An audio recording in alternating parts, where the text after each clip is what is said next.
Hi everybody, it's Kenneth Bach. Today I have the Danish translation team leader of A Course in Miracles, Karl Boysen. Karl was born in Copenhagen in Denmark during the Second World War in 1941. Karl has done a variety of things in his life before he engaged in the translation effort with A Course in Miracles.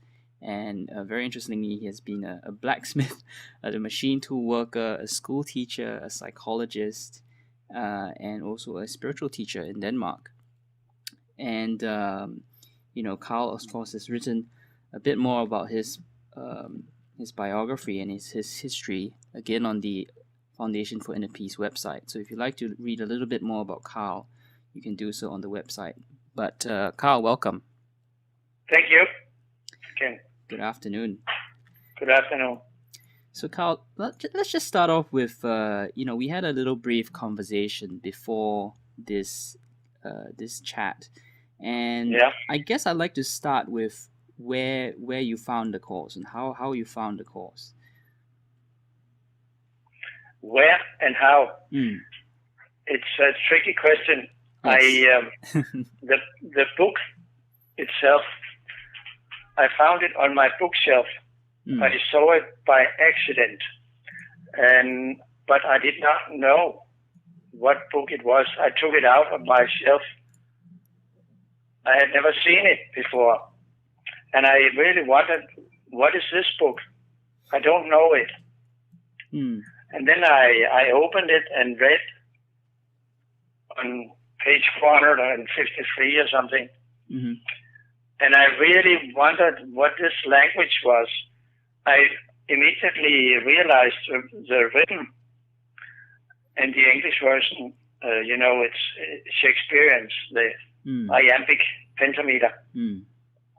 And I didn't like it, so I put it away. And I was really surprised how this book I did not know about had come to my bookshelf. And to this very day, I have not been able to figure out how it ended up there.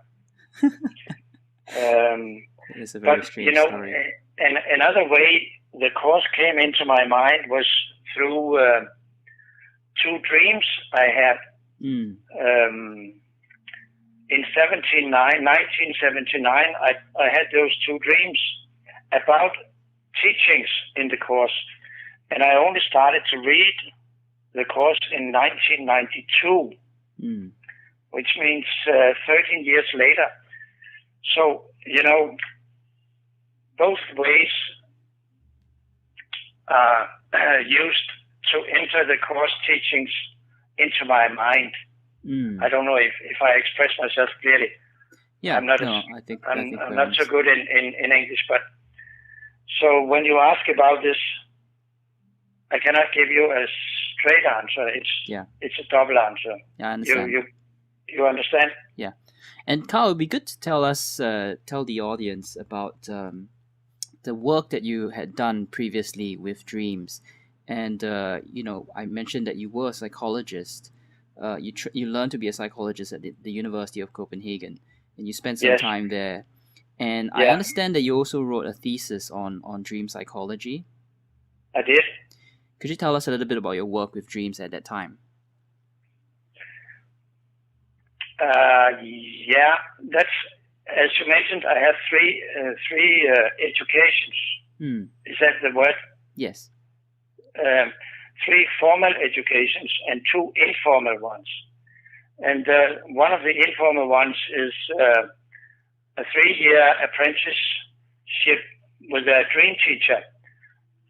At the time, I was studying psychology, and this study, I really didn't took to it because I thought it was rather meaningless until I met this dream teacher, and he taught me a way of interpreting dreams like Carl Gustav Jung teached it.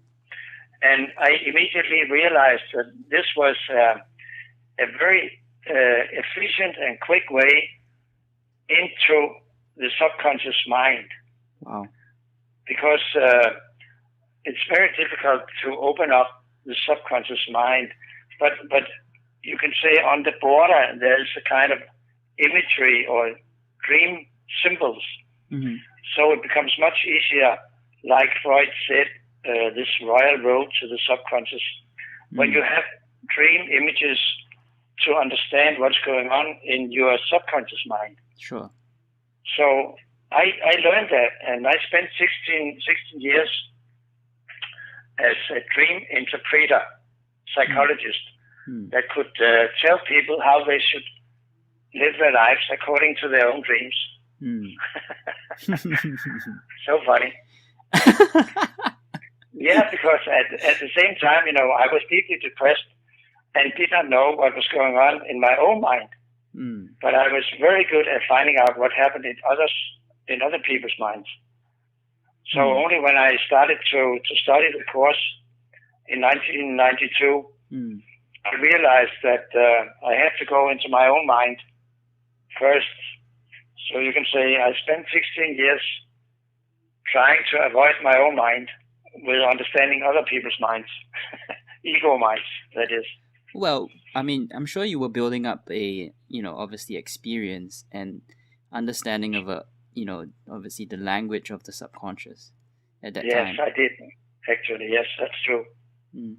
And we were talking a little bit about the significance or the meaning of those two dreams, and it was actually something quite profound. Do you want to repeat that for us? You mean the dreams or the teaching? The dream, what the meaning of the dream? The dreams that you had in 1979. The first one was, I make it very simple. I was dropped down by a symbol of the Holy Spirit right in front of the main entrance of the Copenhagen University, where I was supposed to study psychology. He just dropped me down in a way so I could understand I need to go in there. I had actually stopped it because it was too meaningless for me. So I realized I have to re-enter the university.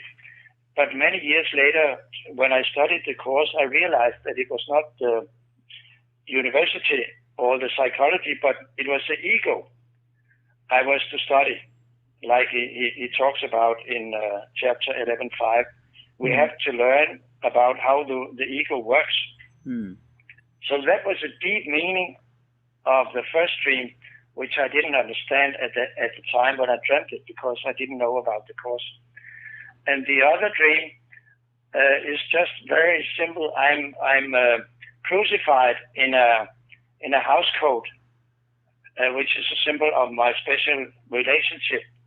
And then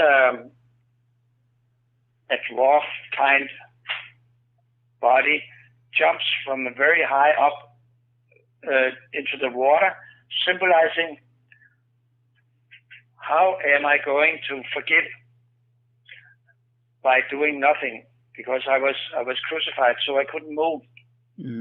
So during that dream, I learned that I should just be completely quiet and learn to do nothing. And again, I had this dream 1 week later, after the first one I mentioned. And only these 19 years later, the dreams came to my mind with the understanding of the course. So I suddenly realized, my God, I was taught about vision and about how to learn to forgive 14 years before I started to read the course. So that was amazing. Of course, I could spend a lot of time on the dreaming, on the dreams themselves, but I don't think that's necessary. Yeah, it's not. And obviously we can do that in a later situation if necessary. No, I think you're right. I think it's I guess what I thought was really profound was the fact that you were pointing to this concept that we all already know the course before, way before all of the things that actually seem to happen in our life, as you were saying with Helen. Exactly. Where Ken Wabnick is writing about Helen in Absence from Felicity. Yeah. And I think it holds for all of us. I consider myself being in a correction dream. Like everybody else who works with the Course, they have chosen a dream which leads us through this correction process just automatically. We just have to accept the truth of this and do nothing. So it's not only for me, it's for everybody. So everybody is just living a dream that is dreamt before we start living it. That's really spooky. but I think it's true. It's from, if you read lesson 158, we'll read about it. We just experience something that is dreamt from the point where it ended. That's really spooky. Time is such a strange thing, but leave it at that for now. And how does forgiveness, true forgiveness, come into play with all of this?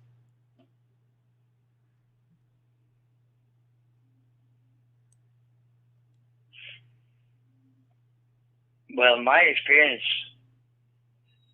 is that when I am completely quiet in my mind, forgiveness happens by itself. And then it's important to remember how forgiveness is defined in the Course as a miracle of a correction of perceptions. And these changing perceptions take place when I'm completely quiet in my mind. I've trained stillness since I translated the Course. I realized that that's what I needed to do. So like in which is chapter 27, section 4, the quiet answer talks about that all answers we need are in the stillness. And this dream of mine where I'm crucified in my house coat, in this house coat, I just have to stay quiet, not in my body, but in my mind. And of course, accept the truth of this. And then just wait. And forgiveness in the sense of being open to the correcting mind, to the Holy Spirit, corrects my perceptions automatically when I just am open to it. And that's a forgiveness. It quite clearly undoes guilt and fear and the sense of being completely blockade, a sinner, and nothing worth. So all this is corrected in the stillness. So every time I have an opportunity in my so-called life situation and feel guilty, it is possible for me to afterwards to just be quiet and look at the situation as I saw it, and then have it corrected by looking at it from the right mind, or with the right mind. So very slowly it changes the perceptions of everything. And that's such a great point, because I think a lot of people misunderstand that forgiveness is actually quite we don't actually forgive. It's Spirit that does the forgiving. We just have to allow Spirit to come in. That's true. And again, it's true what you say, even though the Spirit, of course, does not forgive, because there's nothing to forgive. But the forgiveness is the change of perception that happens in our ego mind, can you say? And in the Spirit, nothing happens. But it's the openness. When you open your insane ego mind to the Spirit, you are corrected. So in that sense, it is true. And I completely agree with you that very many students don't know about this. And that's why I teach groups training this forgiveness process. Yeah. Because So I mean, to a lot of, from my understanding, and this is my, obviously I've been through this as well. We think, especially the way that the course is being taught in these days. There's so much emphasis on this word forgiveness that people tend to think it's a very active process, but it's completely the opposite. it is. It's really, that's the most difficult thing to learn, not to do anything. Yeah. With your mind, not with your body. And that's why I was so amazed about the second dream I mentioned, because I'm put on this cliff. I'm not able to get away from it in any way.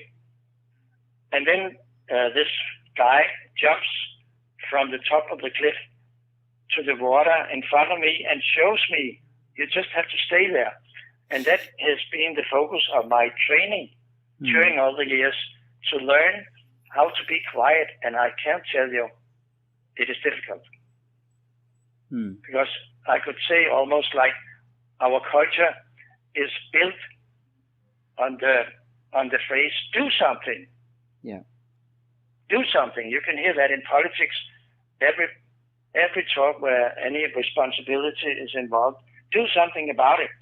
We're so absorbed by the thought we have to do something about everything that is really, really, really difficult to learn to keep your mind completely alert and completely quiet. It takes so much training. I've been training this for 20 years, and now I start to think I'm a little better. Of course, I'm sure you are. Yeah. But just to give us a little bit of help here, how would you approach stilling the mind? Acceptance. And starting, one very efficient way I have learned is to watch how judgmental you are. To observe, wow, my God, I'm judging all the time. You can just, if you make an exercise with sitting in a room and you observe your eyes moving from one object to the other in this normal fashion, and observe how your mind is judging each and everything you see, you look at. And the judgments follow each other in split seconds. Yeah. And you can say in a room, things are neutral to you.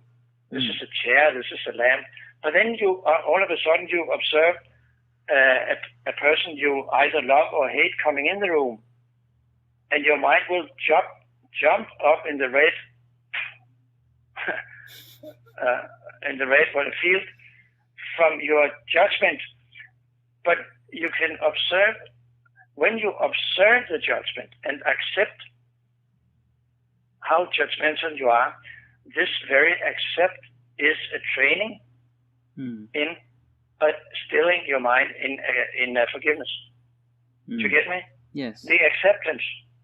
I am so judgmental. And just look at it. Then you start to learn to forgive. And that's very, very efficient. Or you can pick another subject, another issue, complaints. Is it lesson 76 or 78? Love holds no grievances. You can observe your mind having grievances or complain all the time. From the moment you open your eyes in the morning, you complain over how you feel, the weather, everything, the politics, the money. And again, if you accept the complaints, instead of trying to stop them or do something about it, but just accept, then you learn this acceptance is actually opening a very small window to the right mind that's completely still. In this acceptance is the stillness. You remember the sentence from the Course, the ego analyzes, the Holy Spirit accepts. And that's a training. So when you start to focus on the acceptance, you start learning how to be quiet. Do you get me? Yes. Okay. That's what I do in my groups. Focus on this acceptance and try to stop people identifying with their stories. So looking at the feelings, the stories stir up, and then accept it and stop talking. That's it. That's difficult, you know. I know, yes. A very normal phrase in my workshops is "shut up." Shut the fuck up. Oh dear. Yeah, it doesn't matter that we laugh, you know. And is this is this formalized? Is this in a, you know, is this like, okay, 20 minutes, sit down and just observe, or is it more of a, you know, take this away with you, and you know, you must. I don't think I understand your question. As in, when you do it in a group, how would you facilitate this process? Oh yes, and that's a tricky question, you know, because somehow I have to trick people into identifying with their story before this can happen, because we need to be engaged in a way and contact the guilt feelings and the anger. So I start normally with saying, "What's your problem?" What's the problem? Well, you know, we know we don't have any problems. Yeah. But I say, "What's the problem?" And we forget that the problem is not real, and we identify with the story, and then we stop it. When people are deep into the story and can feel all the emotions around it. There might be an accident, a death or something. So, of course, you cannot just tell people you don't have a problem. It's not real. So we make kind of a play where we make do that all this is real. To get me? In a sense, we start horizontal, like everything is normal, and then all of a sudden we change into a vertical understanding and stop the story and say, "How are you? What are the feelings? How do you feel now?" "Oh, I feel so sad and so sorry and so guilty and so fearful." And then I say, try to look at it and accept the feelings and accept the story and try to ask the Holy Spirit for help to look this in another way. Can you do that? And normally that's what people say, "Okay, I'll try." And if they don't like this technique, they don't stay in the group for very long. Quite often I start a group with 8-10 people, and after 2 or 3 months there will be 4 or 5. Yeah. So that's because people want their problems. Yes, precisely. As Freud discovered, we don't want to be healed. We want our problems. And that's the great contribution from the Course, to tell us that we don't want healing, we don't want God's love, we want our specialness. So one has to be aware of that when the resistance to doing this shows up. So when I start teaching 100 people, 1 year later there will be 10 or 8, but they will stay for many years. And that's a situation I have now. 6 groups. The oldest one we have met for 20 years now. Wow. And they are deeply involved in this and have discovered how difficult it is, but are really engaged and enthusiastic, and has learned that it benefits. You feel better, but it takes a long time to learn it and experience that you feel better. So most people don't even realize what this course is about before they leave it. That's my experience. Yeah. Maybe it's me, I don't know. Kenneth may have another experience, for example. I don't know. But no, I think it's really interesting. I mean, to me, it sounds as if like you're doing something it's a very direct way of processing. I have very direct approach, and that scares many. Yeah, that's true. It's like basically you are allowing the ego to come out of its shell, and then you hold the space where spirit is looking at it, and you're just allowing all of the to fully experience that pain and to see that pain. The guilt, the guilt, and the fear, the shame, and from normal life situations. That's why we have to make do. It's real life stories we talk about, because when we move into the feeling of shame, it's really difficult for people to realize that shame is self-hatred. One has to be forced out into situations to really feel it, that it is not shame, it is hate, and it is self-hatred.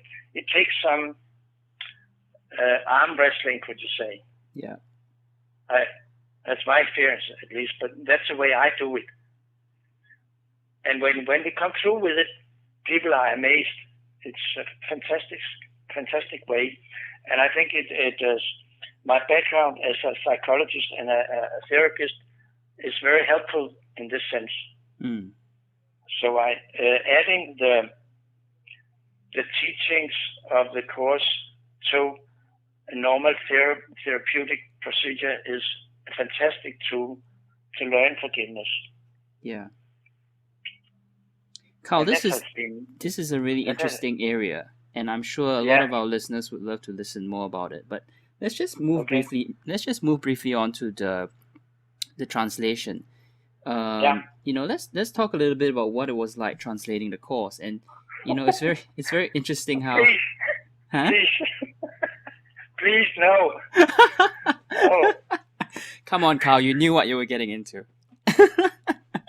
No, I didn't. It was it was a little bit of an accident that I started translating it, because Wilson in California, he on the phone, I was asking him some questions about the course whenever I didn't know it, and then he all of a sudden he says, "If you feel so strongly about it, why don't you translate it?" And I hesitated for 10 seconds, and then I said, "Okay." and 5 minutes later, I sat down at my computer and opened the book on page 1 and started. And from that time on, I worked like in heaven, happy for a year. And I translated the first draft in 1 year. Wow. That means 100 pages a month. Wow. I was so excited and so happy with it. And I couldn't understand why the Germans had spent so many years on it, 9 or 10 years. I thought I'm going to finish this in 2 years. Right. And that was a funny thing.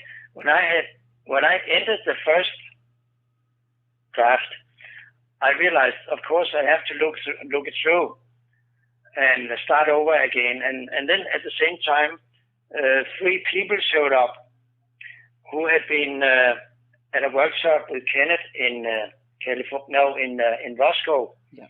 They called me and told me that Kenneth had appointed them readers to me. What does that mean? So angry. What does that mean? Is that? Readers. Yeah, but fuck off. I'm going to do this myself. Readers are people who are supposed to help you with your language and with the translation. They are kind of helpers. And they were Danish speakers, yeah? Yeah, Danish people. Right. I didn't know them. Yeah. But then, of course, I realized that when Kenneth has appointed them, I have to accept them. Yeah. But I was very, very resistant to it. Yeah. this was my project and I'm very good at it, but okay. And then I started over on the second year together with these 3 people. Some more people showed up a little later. And then we had 7 years. And from that point when I started on the second draft, I hated this thing. My resistance to it came out. I'll tell you, I wished I had never done it.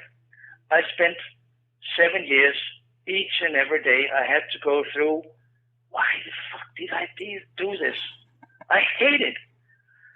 And especially those relationships I developed with the readers became very difficult. So soon we realized this is not about translating, it's about forgiveness. So we had to start looking at our relationships at the same time as we worked with translation. But those 7 years were the worst years of my life. And I'm really proud of myself that I managed to go through it, because it was so horrible. If you know how much resistance your ego can come up with for not learning this course, you know what I mean. But we finished it in 8 years, and afterwards, I'm very happy I did it. Yeah. Of course, I don't know if you can understand that. It's the best thing I've done in my life. That's almost, I feel like the purpose of this life was this work. But then, you know, a very interesting thing with the translation is when I ended the translation, I at the same time had a new relationship with a woman. And that very quickly became very difficult. And then I realized how little I had learned from the translation. I thought I knew what the Course said, but when I started with this relationship and had to practice the forgiveness, I realized I didn't know anything about it. I had not understood a bit from my translation. So working in a practical way with forgiveness was a complete different process than knowing what the Course says. I mean, that's not difficult. Even though it was difficult to translate it, it is nothing compared to what it is to learn to forgive. Yeah. And I started to learn that immediately after. So that was quite interesting. So I realized the translation process is more, you could say, in a symbolic way, it's more translating the Holy Spirit into my life than translating the text. But of course, you don't have one without the other. Yeah. But afterwards, I was so happy with those readers. We became very good friends, and we're still meeting and very grateful to each other for this process. And even though I was so angry with Kenneth, I'm very grateful for him today that he showed me how big my ego was, that I would think I could do this all by myself. I had not been able to, I can tell you. I realized that. So I was very happy with those readers, but it took me 10 years to accept it. And did you study with Kenneth Wabnick himself? I consider myself a student of his, although I don't talk to him very much. I mail with him, and I have, of course, been at his place in Bosco and in Temecula a couple of times, and he has been teaching me in his very special way. And I can call him and mail to him if there's something I want to ask or something. So I consider him my teacher. But I think the most important teaching from him is that I'm translating his journey through the workbook. And that's really a deep going process. Are you're still doing it? Yes. My first working through the workbook took 5 years. And now I'm translating Journey through the workbook. And I started on the lesson 1 in 2007. And now I'm at lesson 135. 5 years. Wow. And I'm only 1/3 of the way. I consider that a learning process with Kenneth as my teacher. Yes.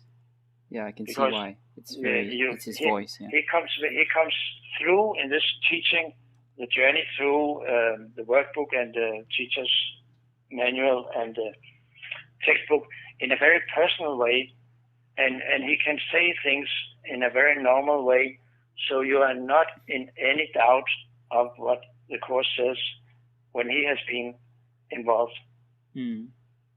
So it's a very, very deep going process, this working through the workbook second time. Beginning I think it's going to take the rest of my life. I'm 71 now, and I don't know if I can finish Journey through the workbook in this lifetime, but I will try. If I reach 90 or 100, maybe I'll finish it. But I don't mind that. The important thing is the process. Yeah. And the joy from it. Is that something that you recommend? Because I find it quite difficult to recommend a particular book by Dr. Wabnick to a new student. Is the Journey through the workbook something that you would recommend to someone who is interested in? Absolutely not. No. Absolute not for a beginner. Right. I think beginners, I refer them to Gary Renard's books. They are very nice, but also, of course, Kenneth has written a lot of books as Jesus and Forgiveness and an introduction to the course that are not difficult to read. His introduction is very easy, and Jesus and Forgiveness is very nice too, and his other books. And when we talk about it, Kenneth recommends himself that concerning the workbook, that you do the workbook as it is written the first time, and then if you want to do it again, you can take his journey. Yeah. So I think he knows it's much more, it's much deeper, much more profound doing it with him. So take it easy. Yeah. But you can recommend books. People will read them if they feel attracted, and if they don't, they won't read them. So, but I've actually started to tell people, don't read this Course in Miracles. It's so horrible. It's so terrible. Don't read it. Don't do it. Run away. Dear. Your ego goes completely bananas. You get so unhappy. Don't do it.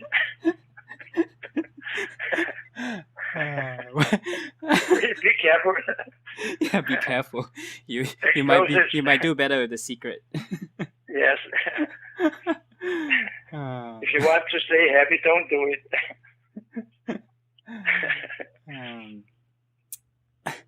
Karl, okay, I actually wanted to comment now, on... please be serious.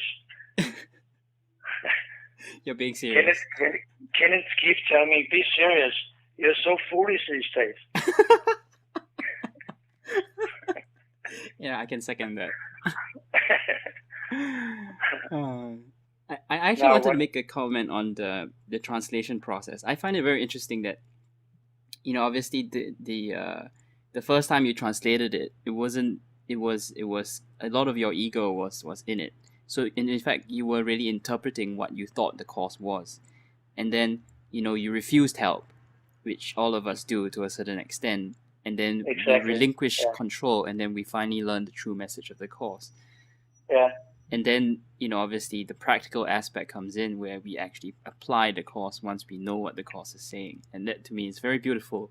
kind of arrangement that of the story in your life or how this happened. Yeah. Karl, I wanted to talk about obviously the last part of how I like to talk about the translation effort. Obviously, is to allow the English-speaking world to hear a little bit about how it's developing or it's being received in the country. And we did speak a little bit about Denmark, and I know that you are involved with running your groups, and not so much involved with things on a kind of national level. But tell us a little bit about how it's being received in Denmark. Tell us a little bit about what? About how the course is being received in Denmark, or how a lot of Danish people reading the course. Or... Yeah. Actually, I don't know how widespread it is, because there's a lot of meetings going on that I don't join. The most clear idea about this I have is from how many copies there are sold, and the course sells very slow these days. The first printing was 3,000 copies, I think. Yeah. 2,000 or 3,000, and they are sold. And then the publisher arranged to print 3,000 more, and he has only sold half of them, which means that in Denmark you have 5,000 copies out in Danish. And I don't know if that gives a picture of how many students you have, because so many students leave the book quite soon, and but actually I cannot tell you very much about what goes on in Denmark concerning this, and the most important reason for that is that my focus is on my own changing my mind, and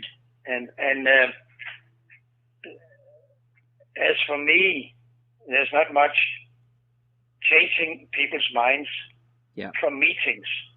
Yeah. So if some people I like go to the meeting and ask me to come, I say okay. But normally I don't feel inspired to go. So I actually don't know much about it. We have I'm this group, the translating group, formed an organization, but that was mainly to keep the metaphysics of the course intact. So when people have questions, there is a place where they can have really straight answers in line with Kenneth's teachings. But this small group, we don't have meetings, we don't have a member organization, and there's no meeting activity except for training, forgiveness. And so actually I think that maybe 150, 200 people, 200 students are involved with with applying the course in Denmark. Do I make myself clear? I think I'm... Yeah. And also I guess it's, well, first of all, when was the first printing? 2001, right. November the 5th, 2001. Right. And I started translation April 8, 92. Those dates are kind of important. Smashed into my mind. Yeah. Burned into my mind. And also because November 2000. Yeah. And also, I guess because Denmark is a very bilingual country, huh? So a lot of people understand English, so they wouldn't need a Danish version, would they? Yeah. Yes, that's true. A lot of people may read the English version. I don't know about it. But I guess that's not too many. Yeah. Well, yes, but you're right. The Danish version is widespread in Norway too. Because there's no Norwegian version. Yeah, the two languages are very close to each other. Right. We can interchange books very easily. Yeah, I see. And you did write this sentence, which I picked up on. Even with their support, the challenge of introducing course ideas to Danish culture remained very difficult. Is there something unique about Danish culture that you want to make a comment on?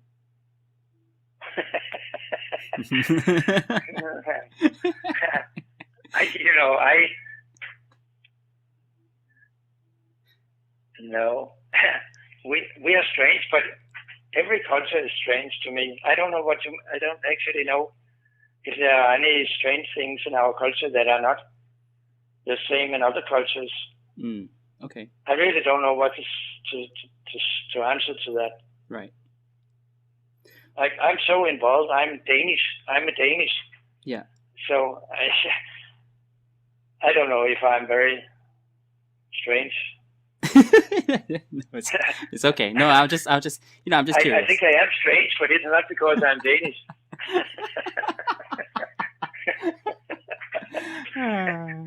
I mean, listen to Kenneth Wabnick. He's insane. I mean, but that's not a cultural issue. Oh dear. Karl, this interview is going up. It might go up on your page, on the Foundation for Inner Peace page. So. Oh yes. So it'll be interesting. They are welcome. I'm sure Judy and Whit and the team will be pleased with this. They will jump on me anyway. Whatever. When they see me. So funny. Karl, it's been such a great conversation. Would you, any kind of last comments for our listeners, our viewers?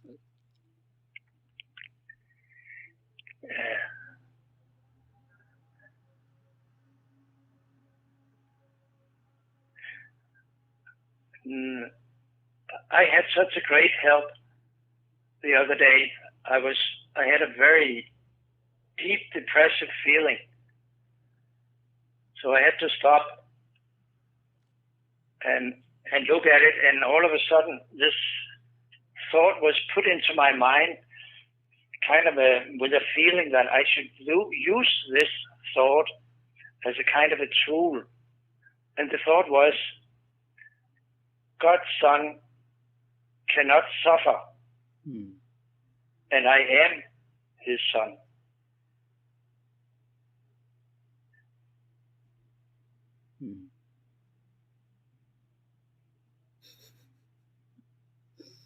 It was a very, very strong, powerful thought. It kind of opened my mind to a higher vibration. That was my feeling when I got it. It's really strange. But very beautiful. Yeah.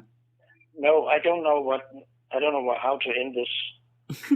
In a better way. Yes, in a I better agree way. with you. I think that says it all, doesn't it? Yeah. Well, at least I can say, well, yes, there's one thing. We can find the real truth if we work with the ideas of A Course in Miracles. That's for sure. Mm-hmm. I have learned that about the Course. It is true what it says. It points to the truth. So if we do what the Course teaches, we'll find happiness. That is certain. That's true. It is a fantastic piece of spiritual teaching.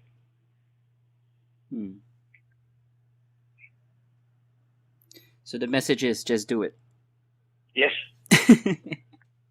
Just do it and learn how not to do anything. Funny paradox. Yeah, that's gonna confuse the hell out of some people. Yeah. But yeah, I think we understand you here. Yeah. Karl, thank you so much for agreeing for this interview. I really enjoyed it. You're very welcome. And I'm sure we will. I don't know. Hopefully we will get another time to come to have another chat, or Maybe, we never know. We never know. Nope. We might meet up. That's fine. And thank you for asking me. You're most welcome. Welcome.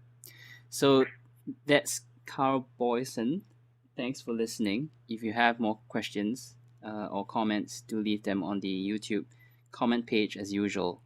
So this is Kenneth Bock from A Course in Miracles Explained. Bye for now.